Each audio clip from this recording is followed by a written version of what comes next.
प्रभु यीशु मसीह के मधुर और मीठे नाम में आज दिनांक 8 मार्च दिन बुधवार को हम आप सब श्रोताओं का हार्दिक स्वागत करते हैं। आज के दिन के लिए जो वचन है लिया गया है दानियल नबी की पुस्तक, उसका पहला अध्याय 8 पद। वचन कहता है, परंतु दानियल ने अपने मन में ठान लिया कि वह राजा का भोजन खाकर और उसके पीने का दाखमधु पीकर अपवित्र न होवे। इसलिए उसने खोजे के प्रधान से विनती की कि उसे अपवित्र न होने पड़े। प्रियो, विजय होने की कुंजी आपके संकल्पों और उन निर्णयों के प्रति आपकी प्रतिबद्धता के स्तर पे निहित है। संकल्प अल्पावधि या दीर्घावधि के लिए हो सकता है। ये एक प्रार्थनामय जीवन के लिए हो सकता है, एक विजयी जीवन जीने के लिए, शैतान के खिलाफ खड़े होने के लिए, या अपने नकारात्मक गुणों को दूर करने के लिए, प्रभु के लिए और पवित्र आत्मा के लिए आप जो दृढ़ संकल्प करते हैं उसे समर्पण कहते हैं। यदि आपके हृदय का संकल्प दृढ़ नहीं है तो आपके विश्वास की परीक्षा होने पर आपका आध्यात्मिक जीवन मजबूत नहीं हो सकता और कई बार हम अपने जीवन में डगमगा सकते हैं। कुछ लोग ऐसे भी होते हैं जो साल की शुरुआत में ही संकल्प तो लेते हैं, लेकिन उसकी प्रतिबद्धता केवल 1 महीने की होती है या फिर कुछ समय के बाद वो सारे संकल्प छूट जाते हैं।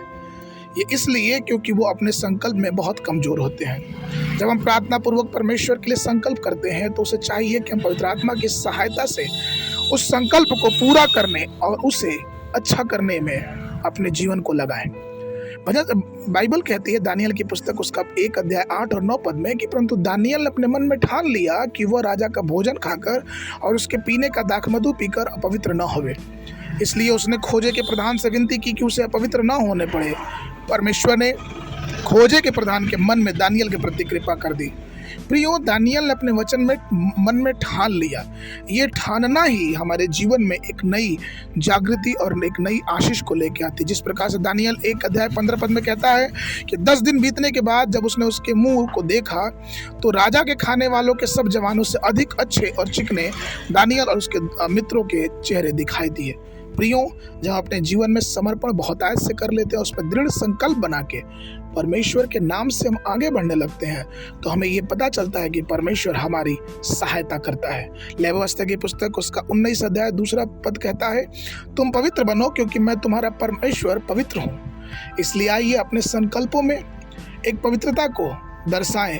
अपने समर्पण के माध्यम से उस विजय के रास्ते पे जो प्रभु यीशु मसीह ने हमारे लिए दृढ़ किया है उसमें आगे बढ़ते रहे, जिससे आने वाला समय हमारे लिए और हमारे जीवनों के लिए एक विजयी समय होने पाए। आज के मनन के लिए प्रकाशित वाक्य पुस्तक, उसका 21 अध्याय 7 पद, और उसमें कोई अपवित्र